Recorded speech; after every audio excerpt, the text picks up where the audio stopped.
Era para ser só mais uma tarde comum. O sol se despedia atrás das colinas, espalhando tons dourados sobre as árvores do parque municipal. Crianças corriam rindo, casais caminhavam de mãos dadas e o cheiro de pipoca doce pairava no ar. Para a família de Clara, era um sábado de descanso e alegria. Mariana, sua mãe, observava a filha de 6 anos brincando perto do escorregador, os cachos castanhos balançando ao vento. Sentado ao lado, Jorge lia um livro, ocasionalmente levantando os olhos para sorrir ao ver a filha brincar. "Não vá muito longe, Clarinha", Mariana gritou, ajeitando os óculos escuros no rosto.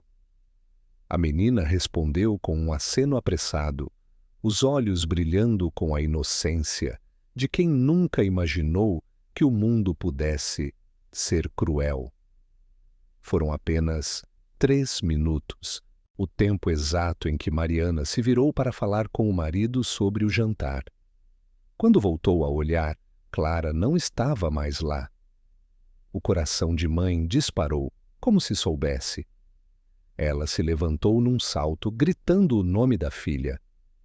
Jorge derrubou o livro no chão e correu em direção ao parquinho, os olhos buscando desesperadamente os cachos da menina entre as outras crianças. "Clara! Clara!" A voz de Mariana ecoava, trêmula. Nada. Nenhuma resposta. Nenhum rastro. Em minutos o parque se tornou um cenário de pânico. Outros pais se juntaram à busca enquanto Jorge ligava para a polícia. A primeira noite foi de angústia. Os policiais revistaram todos os cantos, usaram cães farejadores, vasculharam ruas próximas, mas não encontraram nada. Nenhuma testemunha viu a menina sair. Nenhuma câmera captou o momento. Clara simplesmente desapareceu. Nos dias seguintes, a história estourou nos jornais. Menina de 6 anos some em parque e mobiliza a cidade. Mariana e Jorge apareceram na televisão, implorando por qualquer informação. Distribuíram cartazes, visitaram hospitais, foram a abrigos, rodaram delegacias. Mas tudo era silêncio. Um silêncio cruel que aos poucos começou a engolir a esperança. Com o passar das semanas, Mariana parou de comer. Jorge passou a dormir no sofá, a televisão sempre ligada, como se esperar por um sinal fosse uma missão vital. A vida da família se despedaçou, cada dia marcado por uma ausência que gritava. O quarto de Clara foi mantido intacto. A cama feita, os brinquedos no lugar, os meses viraram anos. E os anos foram impiedosos. A polícia seguiu novas pistas, algumas promissoras, outras bizarras. Videntes, bilhetes anônimos, denúncias falsas. Nada levava a Clara. A imagem da menina de cabelos cacheados foi envelhecida digitalmente ano após ano. Mariana, agora mais magra, com rugas profundas ao redor dos olhos, carregava essas imagens na bolsa como uma mãe carrega uma foto de um bebê recém-nascido. Jorge se refugiou no trabalho, mas à noite ainda se sentava no sofá, esperando um telefone tocar que raramente tocava. Amigos se afastaram. A dor era grande demais e o tempo exigia movimento, algo que Mariana não conseguia mais oferecer. Ela se recusava a aceitar que a filha estivesse morta. Enquanto não houver corpo, há esperança, repetia, como um mantra quebrado. Jorge, embora mais contido, também mantinha viva uma chama fraca, quase imperceptível. "Você acha que ela ainda está viva?" perguntou Mariana, numa noite fria de junho, com a cabeça apoiada no ombro do marido. "Acho que ela está esperando por nós", ele respondeu, com os olhos fixos na televisão desligada. A cada aniversário, Mariana preparava um bolo pequeno. Cantava sozinha no quarto da filha, acendia uma vela e chorava.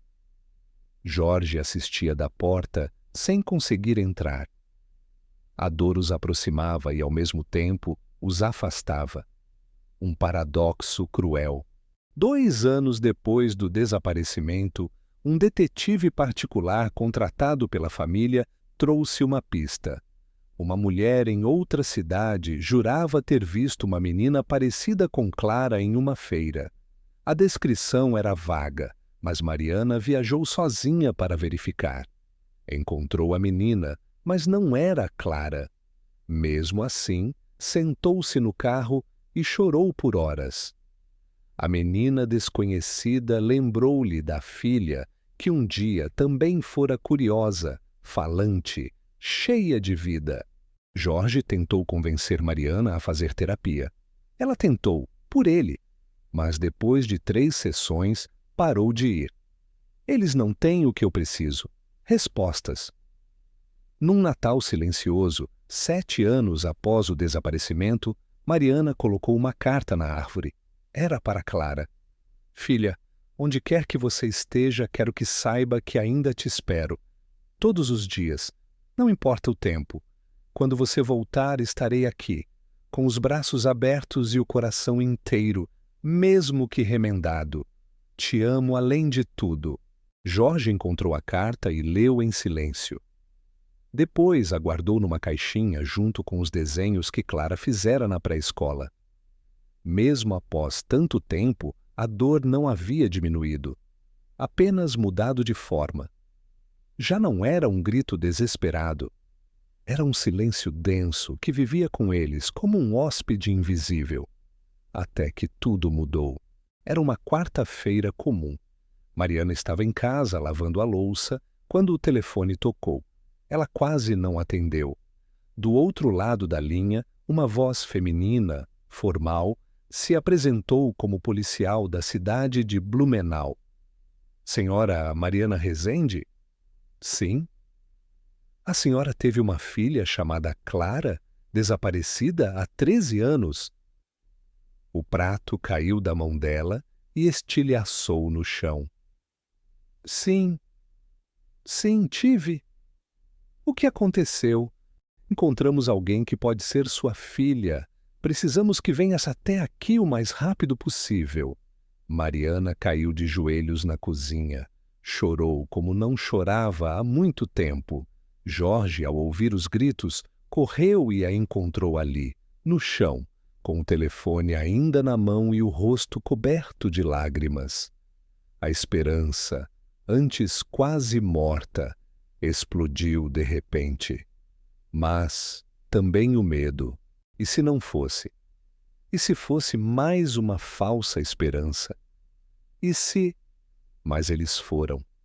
Pegaram o carro no mesmo dia. A viagem até Blumenau foi feita em silêncio, exceto pelas mãos de Jorge, que seguravam forte as de Mariana. O destino, agora, estava mais perto do que nunca. A estrada até Blumenau parecia interminável.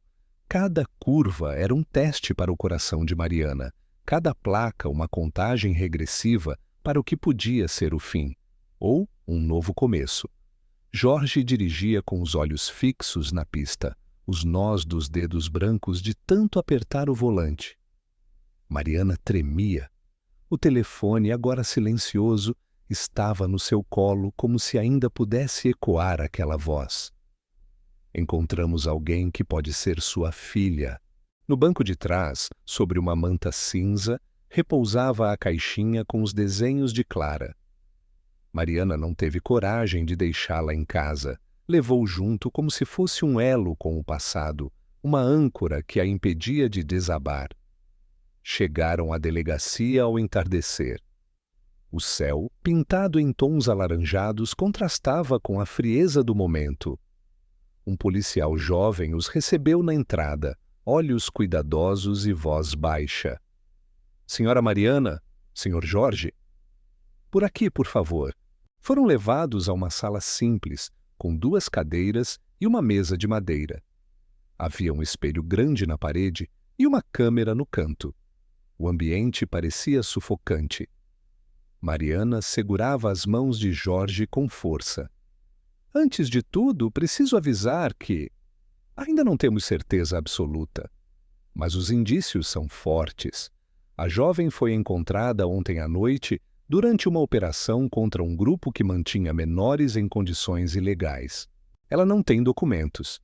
Está visivelmente abalada, quase não fala, mas deu informações que coincidem com o caso da sua filha desaparecida. Como ela é? Mariana interrompeu, a voz vacilando. Cerca de 19 anos, olhos castanhos, cabelos encaracolados. Disse que se chama Clara. O nome caiu como uma pedra no meio da sala. Mariana soltou um soluço abafado. Jorge passou a mão no rosto, tentando conter as lágrimas.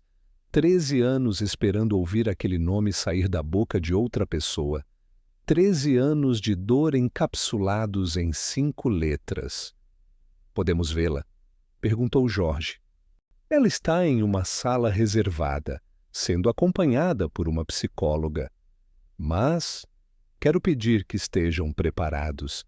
Ela passou por muita coisa. O reencontro pode não ser fácil, nem rápido. Qualquer dor que viesse era melhor que o vazio de antes. A psicóloga, uma mulher de olhar sereno e voz suave, os recebeu antes de levá-los até a porta da sala onde Clara estava. Mariana se sentia prestes a desmaiar. O coração batia como se quisesse fugir do peito. Ela está ali dentro. Mas preciso dizer, ela ainda está assustada. A mente dela criou camadas de proteção. Pode não lembrar de tudo. Ou pode lembrar e não querer falar. Eu só quero vê-la. Mariana sussurrou. A porta foi aberta. A sala era pequena, com paredes brancas, uma cadeira e uma poltrona. Sentada ali, com os joelhos encostados no peito e os olhos fixos na janela, estava uma jovem. Os cabelos cacheados desciam pelos ombros, embora mais escuros. O rosto era magro, os olhos fundos. Havia nela um ar de quem carregava o mundo nas costas. Mariana parou. O tempo pareceu congelar. Jorge deu um passo à frente, depois outro. A jovem virou-se lentamente ao perceber a movimentação. E então os olhares se encontraram. Foi um instante, um choque, um reconhecimento silencioso. Os olhos de Clara se arregalaram. Mariana levou as mãos à boca. Jorge caiu de joelhos, como se o corpo não conseguisse mais sustentar tanto sentimento. Clara! Mariana chamou com a voz mais doce que conseguiu reunir. A jovem hesitou, olhou de volta para a janela.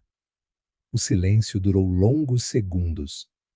Até que ela falou, baixo, como quem ainda tem medo das próprias palavras. Eu conheço essa voz. Mariana se aproximou devagar, com lágrimas nos olhos. Sou eu, filha. Sou eu, mamãe. Estou aqui. Clara se encolheu, os olhos cheios de água. Lutava contra algo interno. Havia ali uma guerra entre lembrança e trauma, entre esperança e desconfiança. Ela olhava para Mariana como quem olha para uma fotografia antiga, tentando lembrar de uma vida que quase foi esquecida. Eu sonhava com você, disse Clara, quase num sussurro. Mariana se ajoelhou à sua frente, sem tocar, apenas olhando. E eu vivi esperando esse dia. Lentamente, Clara estendeu a mão. Um gesto frágil, tremendo. Mariana segurou com cuidado, como quem pega uma flor à beira do desabrochar. Foi quando Clara desabou.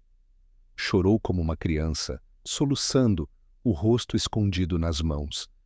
Mariana a envolveu num abraço apertado, e o tempo, por um instante, fez as pazes com eles.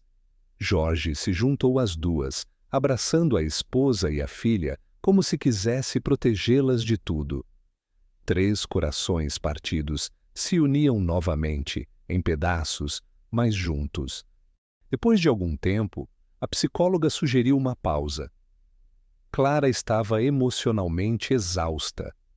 Foi levada para descansar, e os pais foram orientados a permanecer na cidade pelos próximos dias, para os exames, testes de DNA e assistência necessária. Naquela noite, no pequeno hotel onde ficaram hospedados, Mariana não conseguiu dormir. Sentou-se na cama, com a caixinha dos desenhos no colo. Pegou um rabisco antigo de Clara, feito com lápis de cera. Uma casa, um sol e 3 pessoas de mãos dadas. Papai, mamãe e Clara. Voltamos a ser nós, ela murmurou com um sorriso trêmulo. Jorge, do outro lado do quarto, emocionado demais para falar. Mas sabiam que ainda havia um longo caminho pela frente. Clara estava viva. Agora, precisavam ajudá-la a voltar a viver. A confirmação veio 2 dias depois. O teste de DNA provava o que os corações já sabiam. Clara era mesmo filha de Mariana e Jorge. A notícia foi recebida com lágrimas, abraços e um silêncio carregado de alívio e medo, porque agora que ela estava de volta, restava a pergunta que todos evitavam. O que aconteceu durante os anos em que esteve longe? Clara não falava muito. A psicóloga alertou desde o início. Traumas profundos criam labirintos na mente, e nem sempre a saída é rápida ou possível. Mas a presença de Mariana, paciente e terna, começou a abrir pequenas janelas na escuridão que a envolvia. Ela foi transferida para um centro de apoio com acompanhamento psicológico intensivo, enquanto os pais se preparavam para recebê-la de volta em casa. Mariana pintou o quarto novamente, removendo os brinquedos de criança e trocando por móveis neutros, como quem entende que a filha que volta não é mais a mesma que partiu. Jorge, que sempre se refugiou no silêncio, agora passava horas pesquisando sobre traumas, abusos, terapias. Queria entender, ainda que nunca pudesse compreender completamente. Havia neles uma vontade feroz de proteger Clara de tudo o que já havia acontecido, mesmo sabendo que era tarde para isso. Na 3ª semana após o reencontro, Clara começou a contar. Fragmentos, palavras soltas. Eu estava brincando. Um homem me chamou. Disse que tinha um presente. Sua voz era quase inaudível. Mariana se escutava sem interromper, sem julgar. Só escutava, como havia prometido a si mesma. Eu não gritei. Eu achei que ele era amigo do papai. Esse detalhe destruiu Jorge por dentro. Clara contou que foi levada para uma casa pequena, em uma cidade do interior, onde viveu sob outro nome. Era chamada de Lívia. Era proibida de sair, estudar ou conversar com outras crianças. O homem que a raptou dizia que seus pais a tinham abandonado, que não a queriam mais, que agora ela era dele. Eu acreditava, porque ele me dava comida. Ele dizia que me salvou. Mariana chorava em silêncio. Clara, por vezes, parava no meio das frases e desviava o olhar. Não suportava ver a dor estampada nos rostos dos pais, como se, de algum modo, sentisse culpa por ter sobrevivido. A psicóloga explicou que aquilo era comum. Crianças vítimas de sequestro, quando privadas de liberdade por muito tempo, criavam laços distorcidos com seus sequestradores. Era chamado de Síndrome de Estocolmo, um mecanismo de defesa do cérebro para suportar o insuportável. A maior dor de Mariana era ver que a filha, embora fisicamente viva, ainda estava presa.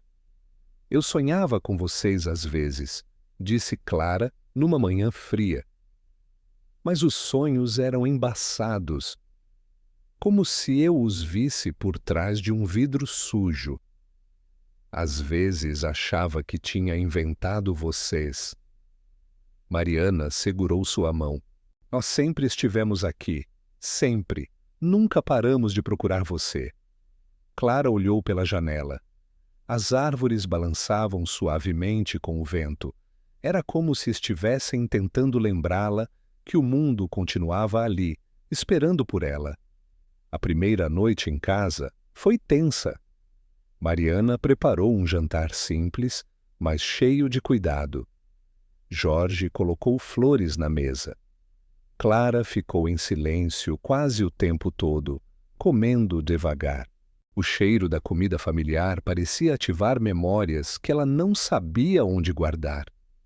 Depois do jantar, ela caminhou até o antigo quarto, agora diferente, e se sentou na cama. Mariana apareceu na porta, hesitante. "Quer que eu fique um pouco com você?" Mariana sentou-se ao lado, como fazia quando a filha era pequena, e pedia para que cantasse antes de dormir.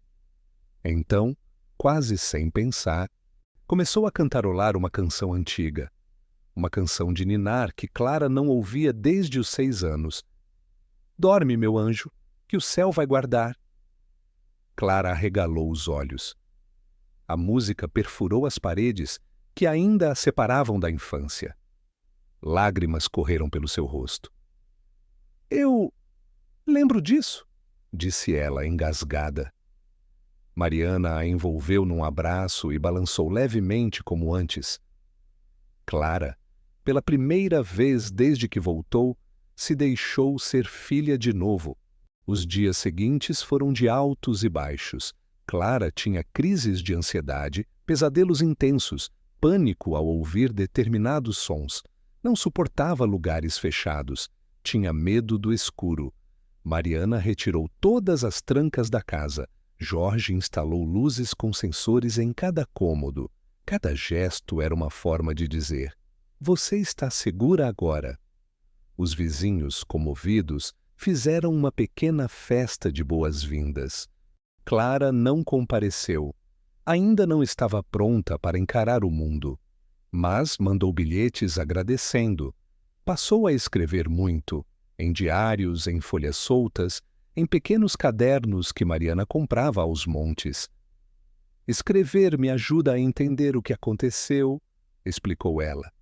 Foi numa dessas escritas que Clara revelou algo que Mariana e Jorge não esperavam.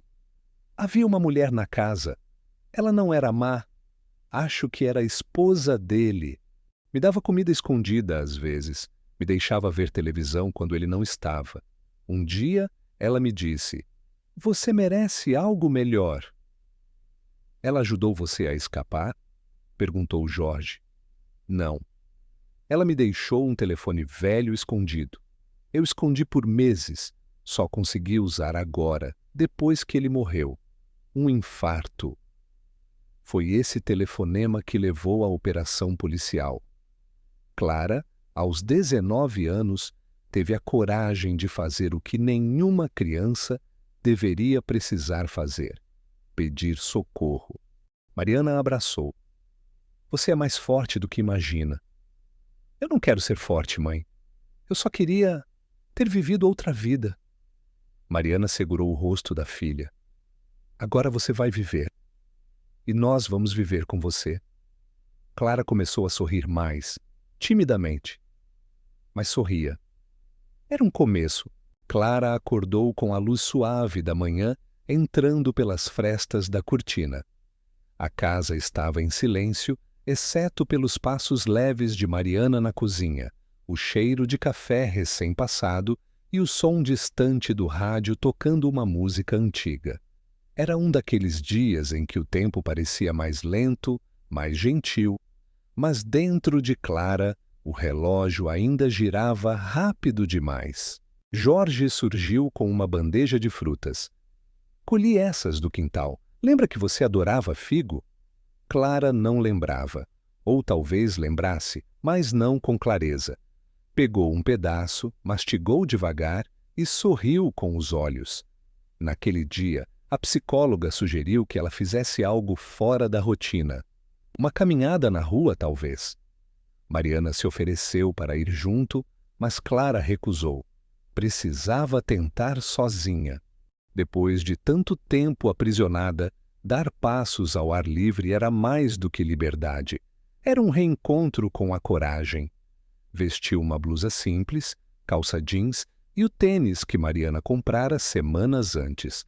Saiu pela porta dos fundos e caminhou devagar pela calçada. O vento era fresco, o céu limpo. Viu um cachorro atravessar a rua, ouviu crianças rindo em algum quintal próximo. Tudo parecia normal, mas cada som fazia seu corpo tensionar. Ao passar pela padaria do bairro, sentiu os olhares.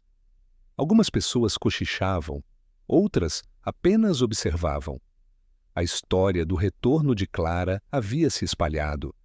Era como um fantasma que andava com ela, mesmo sem querer. Entrou na biblioteca pública. O cheiro de papel antigo a acalmou. Sempre gostou de livros, mesmo na casa onde fora mantida. Lembrava-se de ter escondido um exemplar velho de contos sob a cama, seu único refúgio. Ali, na biblioteca, caminhou entre as estantes como quem retorna a um templo esquecido. Pegou um livro ao acaso, sentou-se, leu. Por alguns minutos, o mundo lá fora desapareceu. Mas a paz foi interrompida por uma voz baixa.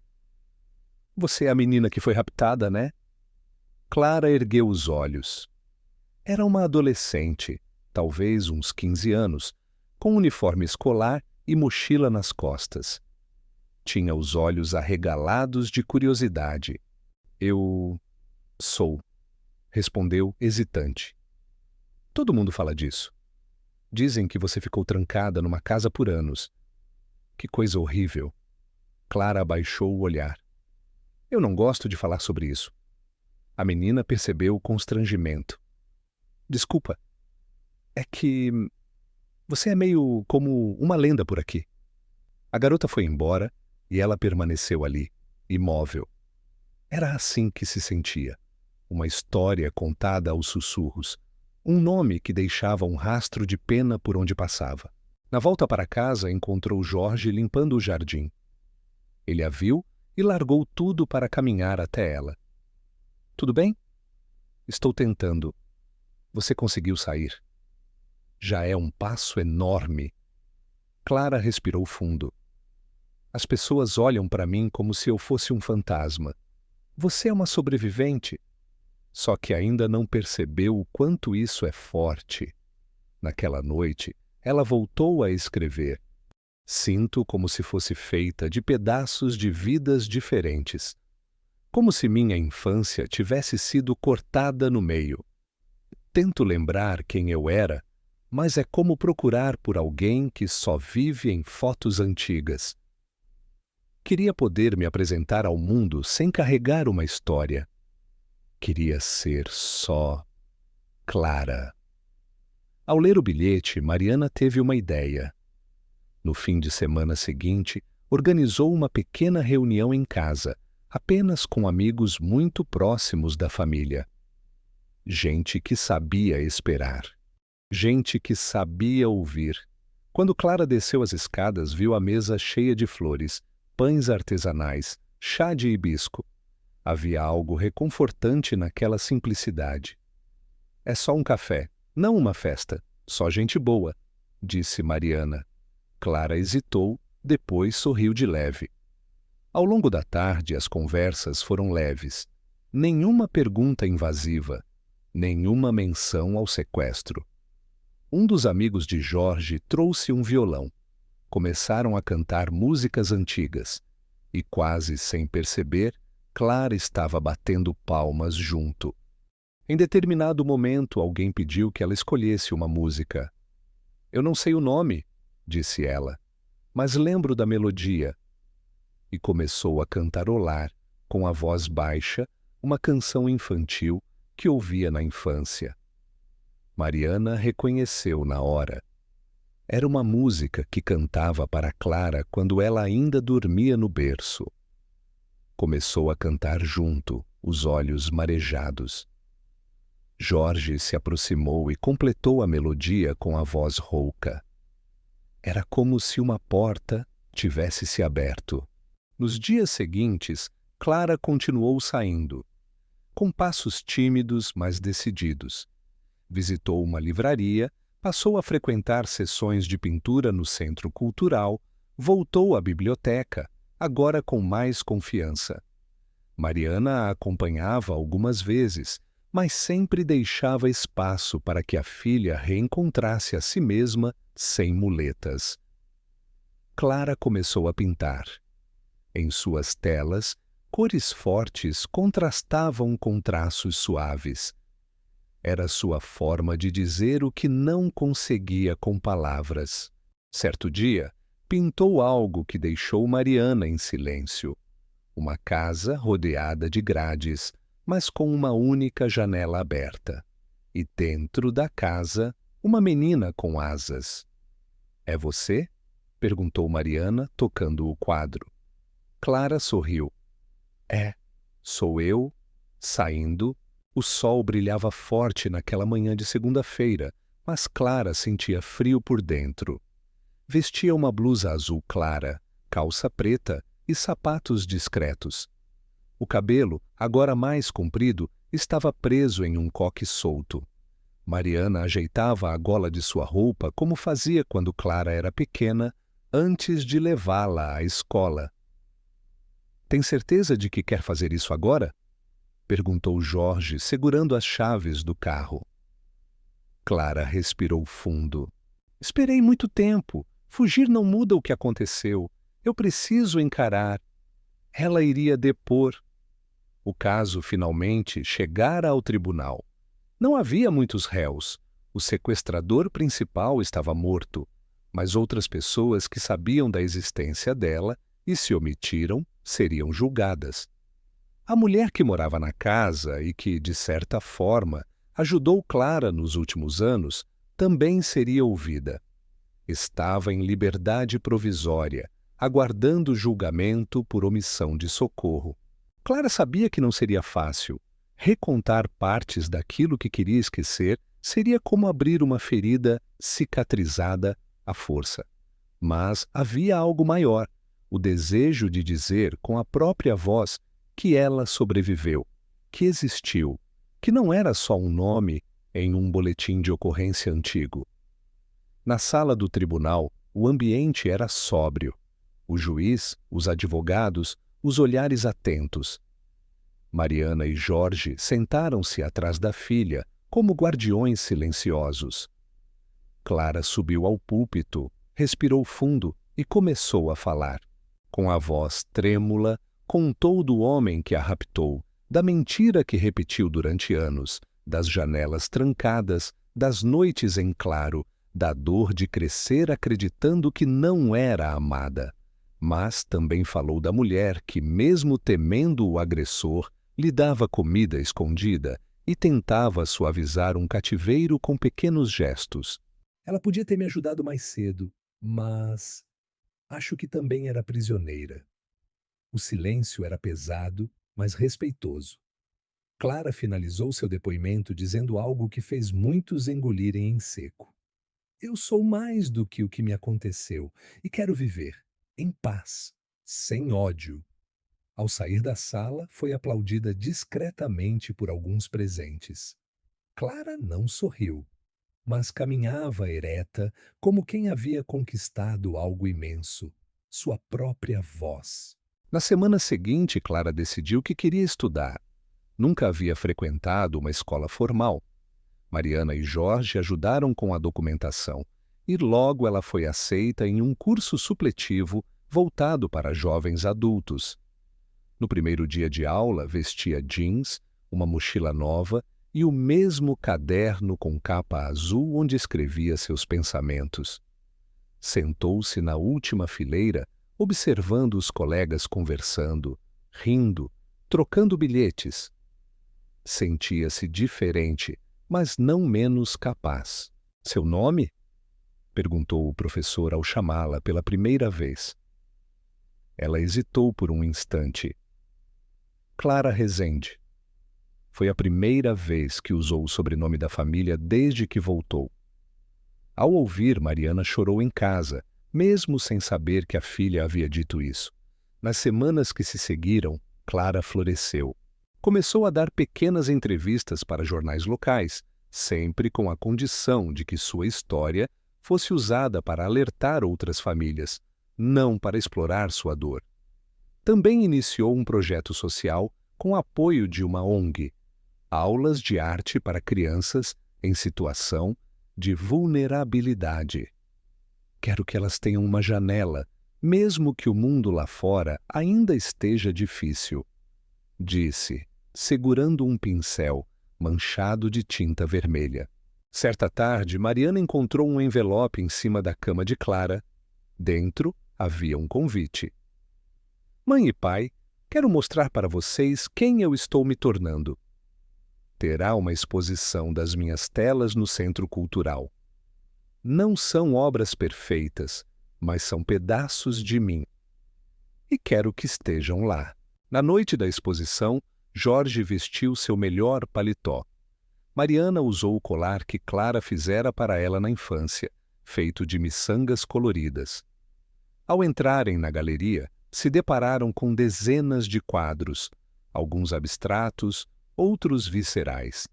Mas todos tinham algo em comum. Representavam liberdade. Um deles, o maior, estava em destaque. Chamava-se Raiz. Mostrava uma árvore imensa crescendo a partir de uma rachadura no asfalto. Em volta, rostos borrados, mas ao fundo, 2 rostos nítidos. Uma mulher e um homem com os braços estendidos, sorrindo. No canto inferior direito estava assinado Clara Rezende. Ela estava ao lado do quadro, sorrindo de verdade. Não o sorriso tímido de antes. Um sorriso inteiro, como quem finalmente se reconhece. O que acham? Perguntou ela. É você, filha. Linda, corajosa e viva, respondeu Mariana, abraçando-a. Jorge não conseguiu falar. Só a apertou contra o peito. No fim da noite, quando voltaram para casa, Clara subiu ao quarto e sentou-se em frente ao espelho. Pela primeira vez olhou para si com amor. Passou os dedos pelos cabelos, pelos olhos, pelo rosto. Eu voltei, disse baixinho.